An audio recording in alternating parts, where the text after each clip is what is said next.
Hey guys, welcome back to another episode of Horror Huddle. I'm Stacy Beth, and we're here with Ash as always. Howdy. You haven't seen us in a while. I think the last video you saw was our Thanksgiving one. We were gonna do a Christmas one, and clusterfuck holidays did not allow us to do that. We're really sorry for taking too much time between videos and stuff, but we're back. It's 2016. It's almost fucking February already. Holy shit. Yeah. I can't fucking believe it. But today, we're going to be talking about one video as opposed to our usual themed videos where we do multiple movies at once and make you watch us for 45 minutes straight, which is not a bad thing. It's not a bad thing, but, just too many of those in too short a period of time, it becomes taxing for us. It becomes taxing for y'all to watch just constantly. So if y'all have stuck around with us, thank you so much. Yeah. Today, we're going to keep it short and sweet, at least try to. Hopefully as short as we can. Try to. Stick with us. But tonight, we're going to be talking about 1999's Ravenous. Yep. Which is fucking awesome. And I thank Ash for that. Yeah, I have to thank Ash for this. It had been in my queue forever. It's on Netflix, by the way. It had been in my queue for a while, and it didn't sound bad. I just was never in the mood to check it out. And finally, he said, you need to watch it. Okay, fine, I did. And then I watched it again tonight, and we were like, let's do a video on this, because this will be fun to talk about. Just real quick off the bat, I'm just going to say who directed it, who wrote it. Antonia Bird directed it, who did Mad Love, which was this 90s movie with Drew Barrymore and Chris O'Donnell. I think she was like a crazy bitch. But anyways, and it was written by Ted Griffin, who did Matchstick Men and Ocean's 11, which is really cool. So you know it's going to have a good story, which it does. Do you want to bring us into the story? Well, here, let's bring up the opening. Okay. The set up the okay, sorry, yeah, the opening. It's the intro, black screen. A quote comes up from Nietzsche, and it says, I got to look at it. It says, he that fights with monsters should look to it that he himself does not become a monster. Followed only a few seconds later by Feed Me by Anonymous. Yes. So immediately from there, you can tell that, okay, this is going to be funny, which it does tell you if you look it up anywhere. It's a black comedy, horror, satirical movie, whatever. So you already know from that first moment that you're like, okay, I'm getting some comedy here. This is going to be fun. But the movie starts out with Boyd, and he is at a dinner full of other soldiers. This is during the Mexican-American War. It's at 1847. So yeah, 1847, and he's having a dinner in his honor because he's become a war hero. And it's like it's a promotion. He's getting a promotion.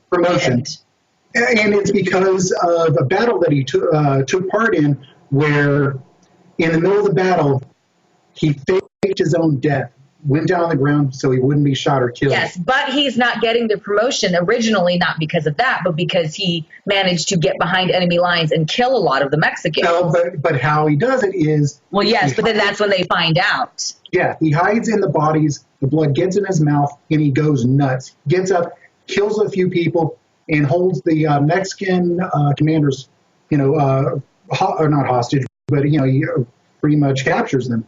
But the problem is, his commanding officer, I think his general, I can't remember his name, knows he's a coward, but he's like, this helps the war effort to have you as a hero, but I know you're a coward. Yeah. So we're going to get you out of here to the most remote place we can find. And Fort Spencer in California. Fort Spencer. Now, I'll let you talk about Fort Spencer. Because that is a place filled with characters. We go to Fort Spencer, and we are introduced to, I think it's Captain Hart or whatever. I don't know the rankings, but I believe it's Captain Hart who basically oversees the fort, who's played by Jeffrey Jones. Sick pedo fuck. Anyways, so it's him, and he's introducing the characters that it's this like motley crew of like just fuck ups and just generally all around all stereotypical characters.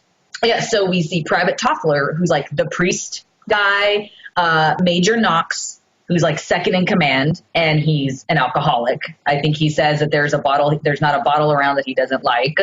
Private Reich, who's like basically like the soldier, who's like fucking crazy fighting, he's all that guy. Martha, who's this like not mute but just doesn't talk Native American woman, her brother George, who Jeffrey Jones's character says, well, they kind of came with the place, and Private Cleves, who is played by David Arquette, who's like, of course, the stoner. Him and George just get stoned a lot, and you're like, okay, I already know this is going to be an interesting story, you know, having to be around these characters and stuff. And so they're like, well, you're going to be third in command, and you're kind of just going to be here with us, you know, doing a whole lot of nothing, and this is your fucking promotion. I think they said it was like a backhanded promotion, pretty much, you know. Do we want to go into a little unexpected guest? Yeah, let's do that. In the middle of the night, a man arrives, half dead, half frozen. They thaw him out, they give him some food, and he relates a story to them that he was part of a wagon train going through the mountains under bad advisement by their colonel, their captain or whatever, colonel, captain, whoever. Like I said, we don't know that stuff too well. They took a bad route. He tells them they can take a shorter route. He knows a short route. And they get stuck in winter, and they eat the ox. Then they run out of food. Someone dies. They start eating them, and you start to realize this turns into cannibalism really fast. And he says that Ives starts going insane and starts killing people just for food. And by the end, it was only Ives, Calhoun, the man who arrived at camp, and a woman who left alive. And he left the woman with Ives so he can hopefully get help to save her. Yeah. And Calhoun is played by Robert Carlyle, who I know him from 28 Weeks Later. He was the dad. And what else was he in? Full Monty. Great actor. I love him. But from his story, they decide to get a team together to go out into the wilderness to hopefully save.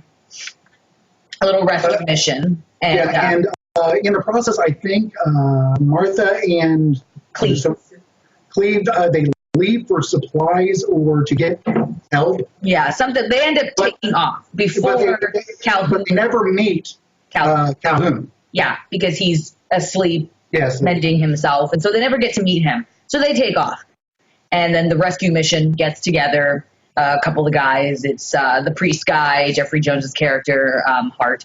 Basically, everyone else except for Major Knox, the alcoholic. Yeah, Major Knox, the only one that's left. Because he's second in command, so he says, "You stay here, man the fort." Yes, leave the drunk to man the fort. Yeah. So they go. They're on their way, and Toffler, the priest, takes a fall. He's like, "Hey guys, I see a bone. Oh shit!" He injures himself. Like there's like a big wound right here. Okay, they're still on their way. They get him up. He's fine. They're on their way. They set up tents and stuff to sleep for the night. And in the middle of the night, he wakes up and he's like, "What the fuck?" Calhoun was licking his wound. And then you're just like, "Oh shit, okay." And he's like, "I'm sorry, I'm kind of almost like PTSD kind of thing, you know." He's like freaking out. Okay, so all the time, the Indian brother, is like Wendigo, yeah. And he's watching the guy. Ever after that, he's watching the guy eagle-eyed because his guy is so good. Tie him up and stuff because they can't trust this guy. They're like, "Fuck this shit, we're going to tie this dude up." And then they go about heading to the cave. They make it to the cave, and Boyd and Reich go into the cave. Everybody stays outside, and then Calhoun loses it. Yeah, he is freaking out. And they're, of course, thinking, dude, this guy's been through a traumatic experience. Him being back in his cave is just making that come back up, and that's why he's freaking out. Yeah, so then Reich... So on the cave, Boyd and Reich find the bodies, find the bones, and they realize they're counting the bodies, and they're like, "We're missing one. Where's Ives?" And then Reich is like, "Holy shit, it's a setup." It's a setup. And so while they're running out, Calhoun is Ives. Ives is Calhoun. Holy shit, Einhorn's a man. And by this time, Calhoun is digging in the dirt like a dog. He pulls out a knife, and he's like, "Ah, ah, ah, ah, ah, ah." So you're like, he's lost it. Yeah, and of course, the person he's doing that to is the priest or the preacher guy who's literally just freaked cowering, like total puss. And he ends up stabbing Jeffrey Jones, Hart, and stabbing him. Killing basically everyone except for Reich and Boyd, right? Boyd, yeah. So they kind of, after everybody's dead, they're running around trying to get him, blah, blah, fight goes on. Reich dies. And he falls off a cliff. Yeah. And so then Boyd shoots Calhoun, Ives. We'll refer to him as Ives. We'll refer to him as Ives from now on. Shoots Ives. Ives gets up. And you're like, oh, shit. Not only does he get up, he gets up laughing, and you're like, oh, shit. And Boyd's like, fuck this shit. And takes off running. And he's the coward. Jumps off the motherfucking cliff, dude. I mean, a cliff. And lands down right next to Reich. Spends the night with him and ends up having to eat him. Well, yeah, because in the fall, he breaks his leg. Doesn't he? Yeah. So he's realizing he's not going to be able to get out of this pit. He's going to slowly starve to death. Yeah. And you see going through that stage of just, I'm so hungry. And he starts thinking of steak, food, flesh, food. And he's like, I'm sorry. And he starts digging in. Yeah. It's great. He's like, can I borrow your coat? You're probably not going to need it. Like, it's just kind of some of the comedy comes in. Well, anyways, he makes it out. Makes it back to camp. He slowly recuperates and he finally starts making it back to camp. Yeah, he makes it back to camp, and he's telling everybody, and nobody believes him, and nobody knows what's up. As far as they know, the alcoholic does not remember this guy, does not remember Calhoun arriving because he was and of course, Cleves and Martha didn't get to see this guy, so they don't know what he looks like. And the next day, reinforcements arrive by a new commander, I believe. Is it commander? I don't know, something. Captain, Colonel, whoever. Colonel Ives. Yep. He showed, and the only one who knows is true that's the killer. And as far as they know, Boyd's lost it. Well, and also he was the only one that went out. They knew that a group went out. Everyone died except for Boyd, and Boyd comes back alone. So they're already thinking, dude, this guy killed the whole group. Yeah. He's a coward. He could have left him to die, not to be trusted. Mm-hmm. So the rest of the movie is basically Boyd just sitting there watching Ives. Like, I know you're a killer. I'm making sure you don't kill anyone else. While the whole time everyone's like, treating him like he's a murderer. Yeah, and then there's, again, like we said, there's that whole Wendigo mythology behind the story, which also gives it a really cool spin in the story. It's not just cannibals and you're crazy. Oh, and it does get brought up in a nice conversation between Ives and Boyd, right out by the side of the ford, looking out into the horizon, where Ives tells Boyd basically how he became this cannibal. Yeah, and it's a really cool. Yeah, a really nice, a really good story. Really kind of shows, like, kind of understandable how he went down. Yeah, and like I said, it's a really cool, like, supernatural twist on something that could have just been simply a cannibal movie, but it had a supernatural element to it, which was also really nice. But it didn't go too cheesy, too far. It was perfect. Yeah. Something you don't really see too much done in movies with that mythology. So it was really neat. Basically, people start dying. We're not going to give anything more than that, because that third act, I just love that third act. It's so good. There's a good surprise, and there's a good battle. Yeah, the fight scenes were great. The fight scenes were pretty great. I think one of our favorites, definitely is the soundtrack. Killer soundtrack. I love it. It's really folky, of course, folky music. There's like the one main theme song that's just like my favorite. And I love that it's folky, but it seems like it's almost a little bit out of tune, just to give it that kind of weird feeling like things aren't really right here. Yeah. It's just is basically the whole idea of the movie. Yeah. It's just art. And that main theme song plays a lot throughout the movie. In the beginning and the end, especially in the ending, was great. I mean, I thought it fit perfectly because it kind of course, it fits with the time period. And it's also a little, like, it has some, like, it's just a little sad in parts in the song, and it's a little dramatic. And with the ending, it gives you, like, this bittersweet feeling with that song playing, and it's just kind of like, it was done very well. It was. I absolutely loved it. I thought the setting was really good. Like, basing it where they did up in the, hills, winter, especially when they went out for the expedition, just you got some beautiful landscapes going on, beautiful woods. I thought they really nailed it with that. Yeah, and I mean, I think it was done on a budget of $12 million. That's what I read. So, which I mean, and they definitely put a lot in.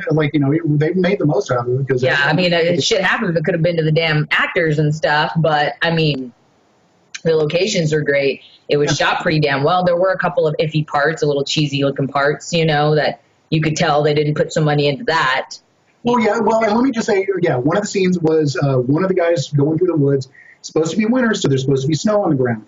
Little patches of snow. Well, one of the guy trips over the snow and it moves, and they're realizing that's a piece of fabric right there. That's not snow. It's like a sheet.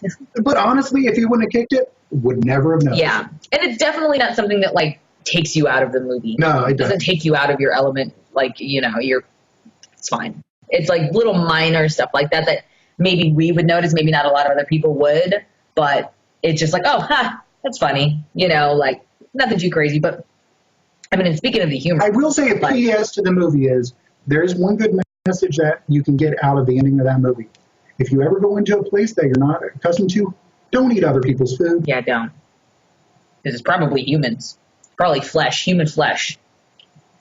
Can we talk really quickly about the bear trap? Oh, God.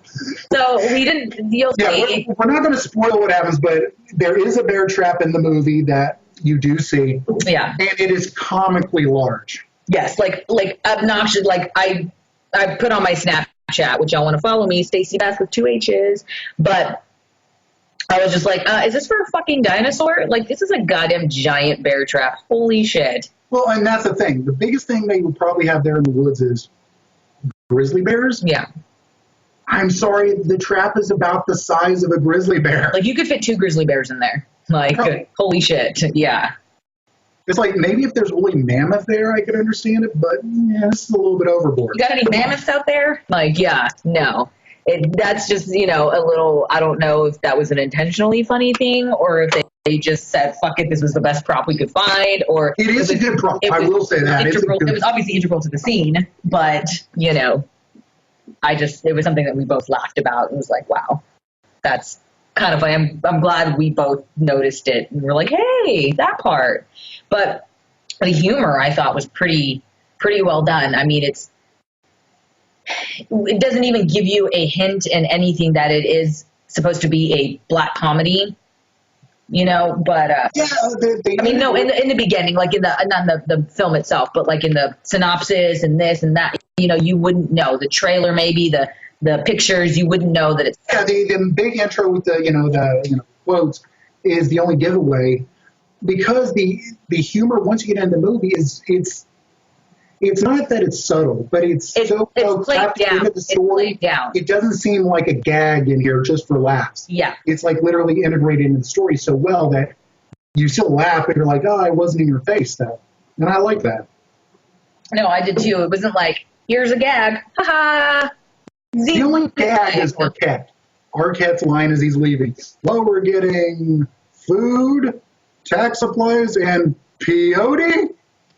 And they were like, no women, no, what did he say, local weed or something, no peyote, like none of that. He's like, okay, so women, peyote, right? No, and Martha's like, no women. Oh, women. Yeah, it's so funny. And you barely hear her talk. But yeah, but that's the only one where I'm like, okay, that's an Arquette gag just for him because Arquette likes to hand things up a bit. Yeah.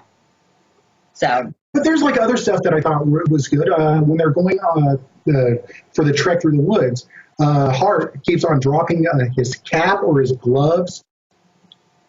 And Calhoun picks it up and he's like, Hart, your gloves. And he's like, oh, thank you. Puts it back and it drops out and he picks up, oh, Hart, your gloves. And I'm like, okay, that's kind of. It's just like a minor scene. It's like you're seeing them walking away and you're like, Hart doesn't know he's dropping his gloves constantly and he's just like, eh. And then the scene ends, You're just like, oh, it's just little downplayed humor. Well, and also it gave scenes where, because trekking through the woods can be a very boring thing to watch. And they're like, okay, let's add that to just give a little bit of character to both of those two characters in the scene. Yeah. Which I thought was really practical. And that was another thing is the main characters, they really did make you feel for them. You really did get to know them. You really loved them, especially Boyd. Even though Floyd started out as a coward and a piece of shit. Even Hart, I hate Jeffrey Jones. I hate him with passion. The role is good. There actually is character arc there, which pisses me off that they couldn't have gotten some other actor that didn't pedophile boys. Yeah. But, you know, I guess you can take what you can get. I don't know. But, yeah, so it's a great movie. I highly suggest that you watch it. And if you haven't, then I don't know what you're doing watching our video. Go watch it. Yeah, definitely see it. If you've seen Bone Tomahawk, this is a good spiritual cousin to that movie. So, yeah, if you like Bone Tomahawk, then definitely check this one out. To me, I think this is way better, but... I do too.